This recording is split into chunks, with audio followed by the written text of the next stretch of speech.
Hey everybody, it's time for another episode in my Worst Cards of All Time series. Today we're at number 3, so we're almost at the top of the list finally. Number 3 is 1991 Score. Man, 91 was just a tough year for cards. 91 Score, I used to hate this set as a kid, and I still don't appreciate it today. Now, there are a few good rookies in here. The best two, Mike Mussina and also Chipper Jones. Unfortunately, Chipper Jones is in Series 2, so we won't be able to find him. I'm specifically limiting this to Series 1. Series 2 I could not put in the worst cards of all time. This is specifically Series 1. The main difference is Series 2 has Mickey Mantle autographed cards randomly inserted into their packs, and I think there's only 2,500 of those Mickey Mantle cards made. I think maybe there was like a set of 7, and those cards are worth $500 to $600. So that's why if you ever see a purple box of these, Series 2, make sure you grab that one, especially if it's cheap. You can find a Chipper Jones rookie card, or you could chase that Mickey Mantle autograph. But in here, pretty much nothing. The best card you can get is like a Nolan Ryan or Barry Bonds, or the Mike Mussina, which, if you believe Beckett value, it's worth $2. If you look at eBay recently sold listings, a pristine Gem Mint 10 91 Score Mussina sells for about $30. So after taking the time to get it graded and running the risk of it might not even get a 10, you're not going to make much money. So unfortunately, not a lot of value here. I picked up this box for I don't even know what, maybe $5, maybe less. It didn't even come with a complete lid, but let's just get right to it and get this video on the road so we can see the 91 Score set in all its glory. Very drab colors. Again, you have these different color borders. You got the blue borders. You've got your draft pick cards, which, let's see how many of these draft picks actually turned out. Don Peters didn't, Dan Smith didn't, Tom Nevers didn't, and Alex Fernandez threw a no-hitter. He was okay for a little while, so I guess he's not too bad. You got the black border cards. You got these like tealish green cards. Not a big fan of this design. I just seemed, I don't know, a little bit drab and dark. And then the back of it, you can see, actually the back isn't that bad because, again, they give you a large paragraph that you can read about the player. And if you were like me as a kid, you used to like to read about the players, and you could find out a little bit about each player. And also they give you their stats. So the backs aren't bad, but the front of them are awful. And then these things just annoyed me so much. Maybe if you buy like one pack of these, it's not that bad. But when you get a bunch of these, they just get really annoying. They're like falling out of your boxes. And I don't know. I don't like those at all. So there's really no value to those whatsoever. It always makes you mad when I pick up a big collection of cards, like, I don't know, 50,000 to 100,000 cards, and I open up the box, and there's like 400 of these in there, and I'm like, gee, thanks. There's a Ricky Henderson All-Star card. One of the saving graces of this set was this little subset where they put these All-Stars as kind of, I don't know, characters here, drawings. 3 of them in a row. I guess that's pretty cool. Omar Vizquel, Howard Johnson, another trivia question. Kirby Puckett is a Hall of Famer. So no Mike Mussina yet. Tomorrow on the channel, we'll be opening Stadium Club from 2019. I don't know if you've seen those cards yet, but they are absolutely gorgeous. Lee Smith. The photos are so crisp. I just feel like I want to take every card that I get and run out and get it signed by a player because it's like the set is made for signatures. It looks so good. There's 2 on-card autographs in each box, so hopefully we pull some good stuff. And also a cool aspect this year in Stadium Club is they have these extra large box toppers, so I'll be looking forward to those. Jose Canseco. I really hate these white border cards. I'm glad they didn't make the entire set with white borders because these just look so boring. I wish they would have chosen one color, but maybe it's just the design. I do not know. I don't like that there's no logos there. That doesn't really add much to it. Would have been nice to have some nice team logos somewhere on the cards. They don't even have it on the back. By the way, this set also was so huge. Bo Jackson. All right, let's check out our number 1 draft picks. Mark Newfield, no good. There's only one there. Fred McGriff should be a Hall of Famer. I used to actually like this little subset as a kid. Master Blaster with all these, like, I don't even know, like, rays coming out of the middle of the card. Always used to thought those were cool for some reason. I don't know why. Maybe it's because I was, like, 10 years old. Larry Walker, second year card. That's it for that pack. All right, moving on to the next one. Dave Stieb, Tim Raines, Hall of Famer, but again, not worth much at all. Dave Justice, second year card, and 1990 highlight, Bo Jackson, with a bunch of dots in there that I guess is supposed to look like a constellation. And another Bo Jackson, Rifleman, and an Olin Ryan, 300 career victories. So the saving grace of this set, I guess if we're looking for bright spots, it would be those little insert subsets. But like I was saying earlier, this set is so huge.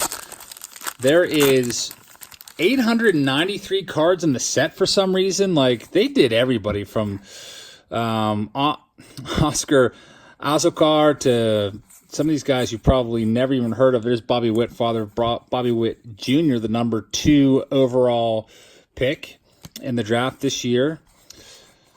Dwight Smith, father of Dwight Smith Jr., while we're talking about dads. But the whole factory set had 900 cards. The base set had 893. I think they threw in an extra 7 cards to try to get you to buy the factory set. I like how they note that their photo quality, like, okay, aren't they photos anyway? Photo quality as opposed to what quality? Like, I don't know. There's this card back in the day used to be, for some reason, I don't know, Score always used to put pictures of guys with their shirts off. You might remember the Bo Jackson 1990 scorecard, and now with Dream Team, they had them taking their shirts off again. And for some reason, that card was one of the chase cards in this set. People wanted the Dream Team Jose Canseco. Actually, kind of creepy now that you think back on it. Dream Team, like saying these guys are all dreamy. I don't know. I don't get it.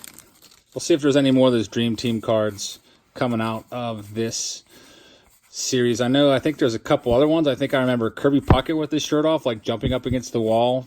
Was, I think, another one. There's a Jack Morris. These packs back in the day, I feel like they're around 50 cents. I can't remember exactly. I know they also did make blaster boxes in these like jumbo blister packs. David Segui, rookie prospect.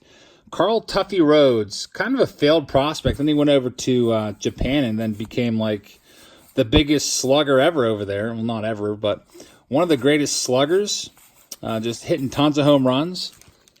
And over here is just a little struggling leadoff guy. There's a Greg Maddux, by the way, in that last pack. Like Greg Maddux cards. Paul Molitor, Hall of Famer. Jimmy Moyer pitched a long time, almost until 50 years old. And there's that Dream Team card for a second time. By the way, they made 13 of those. Number 1 of 13. I'm sure some people are going to request that card just for the heck of it. Wonder what Jose Canseco's doing any more these days. I know he wrote a book. Remember the Juice book? I don't know if he fell on money problems, but look at this. We have Mike Mussina, rookie card. Again, this is the best card that you can pull out of this box. Mike Mussina is now a Hall of Famer. Can't take that away from him, and should have been a Hall of Famer much earlier. In his last season, I believe he won 20 games. He probably could have pitched a little longer and spent much of his career in the American League East, going up against the Yankees with those crappier Orioles teams, and still amassed, I think, around 270 wins or so. Mike Mussina, very deserving of the Hall of Fame, so I'm glad that he got voted in. Burt Blyleven, another Hall of Famer. One of those Hall of Famers with pretty much no value to their card, though. Like, you could put that card out on a table at a card show and probably not sell it with a 25-cent tag on it. I don't think anyone's going to buy Burt Blyleven. Same thing with Tim Raines. Growing up, he was always a common. There's the Bo Jackson again. Randy Johnson, Hall of Famer right there. Pete Smith. Mitch the Wild Thing Williams. All right, let's see here. Let's pick up the pace a little bit. We already found the best card Now it's just a matter of trying to find a Nolan Ryan or Barry Bonds. There's a Jose Canseco again. Tim Tuffle. I didn't used to like Tim Tuffle. I don't know why. I don't have any reason that I should not like Tim Tuffle, but as a kid, Tim Tuffle used to drive me nuts. I think it's just because of his name. For some reason, I didn't like the sound of it. That's kids for you. They are kind of a little bit different, I guess. Mike LaValliere, Spanky LaValliere, Mackie Sasser, Roy Smith, Darren Jackson, Walt Weiss, Matt Williams. All right. These packs also, another good thing. I'm trying to think of positives about this. The packs were, there's a Cal Ripken Jr. That's probably one of my favorite cards in this set. Seems like whenever we get these insert sets, these laser beam sets, what's the official name for this anyway? I don't even know. They're always kind of like clumped together, a couple per pack. Anyway, I was going to say the only good thing about this is they came in these plastic packs, which I guess is good because there's no way you can search these in the store. I mean, I guess you could probably look at the back card and try to figure out who it is. I wasn't buying many packs of 91 Score, though. 91 was, I think we can all agree that 91 might go down as the worst year for cards of all time. Besides 91 Bowman, not a whole lot of stuff going on for the card companies in 91 in terms of, I guess, nowadays value. There's another Mike Bucina, so 2 of those. The best set from 91 is probably 91 Topps Desert Shield.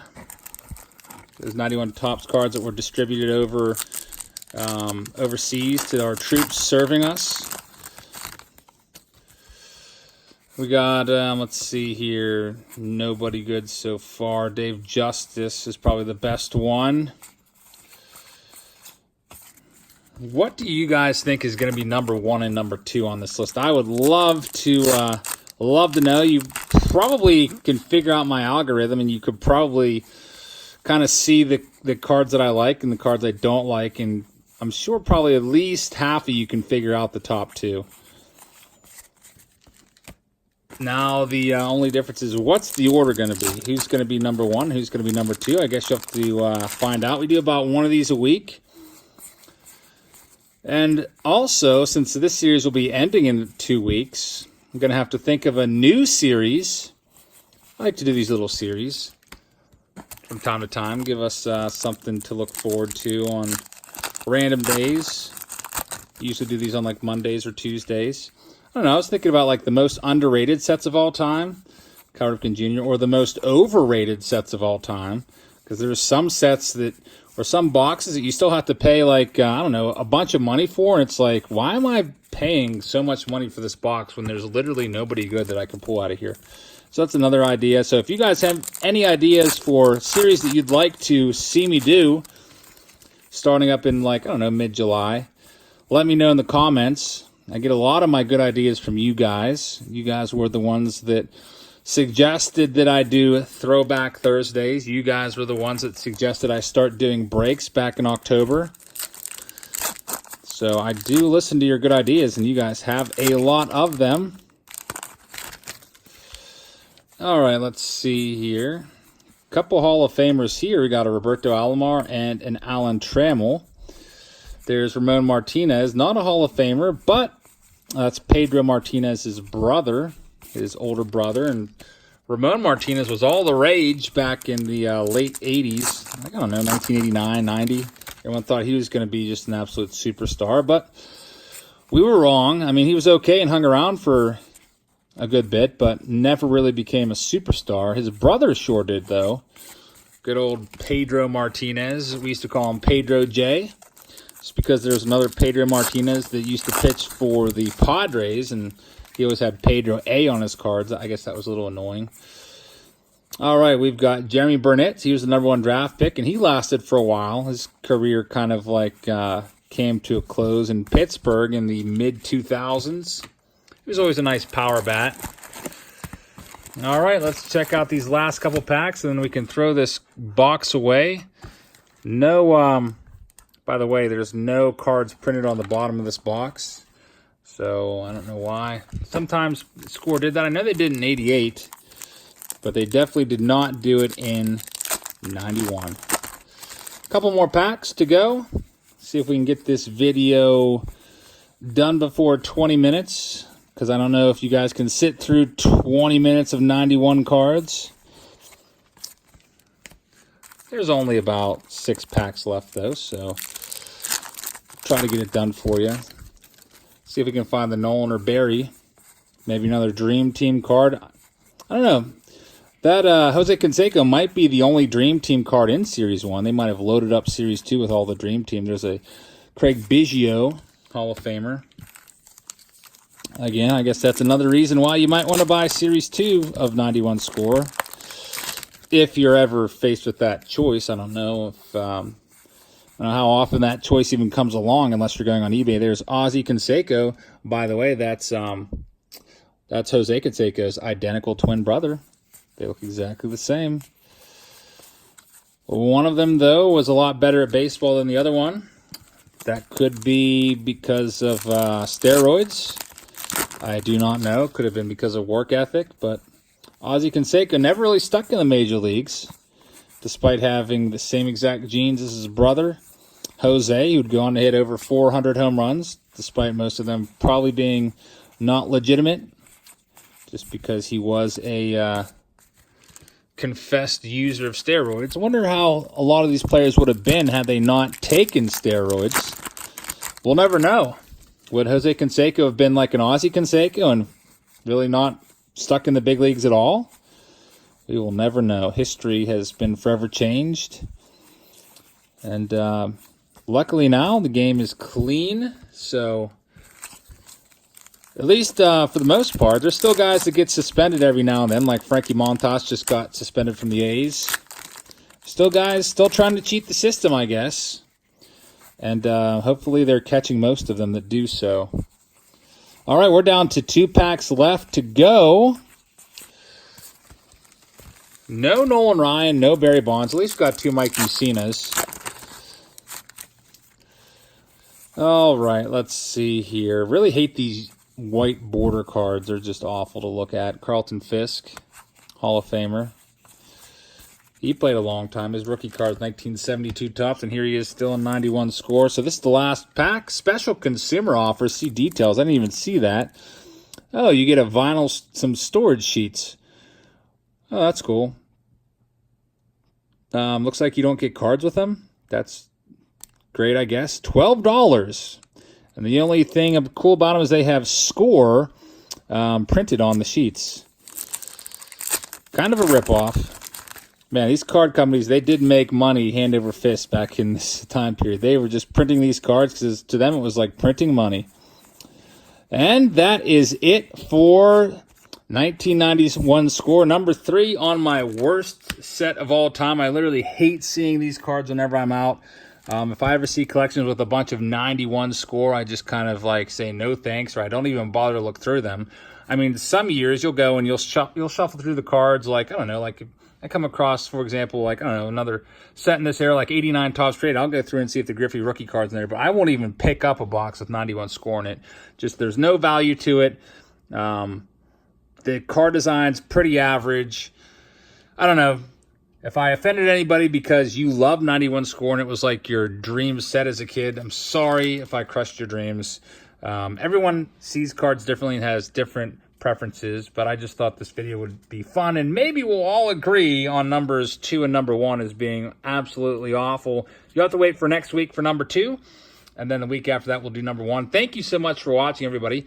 I hope you'll hit the subscribe button, like the video, and comment. Again, I'm picking one commenter to take to the All-Star game with me. I'll give you free tickets. All you have to do is be subscribed, like, and comment, and then we'll pick a finalist in each video over the last couple weeks, put you all in a drawing and see who wins. So I hope you participate in that, and good luck, everybody. I hope to see you tomorrow in our 2019 Topps Stadium Club break. I cannot wait. We've got 5 cases to break through, so we're going to find lots of good stuff. And I'll put a preview video up sometime tomorrow afternoon. So take care, everybody. Have a great night, and see you tomorrow.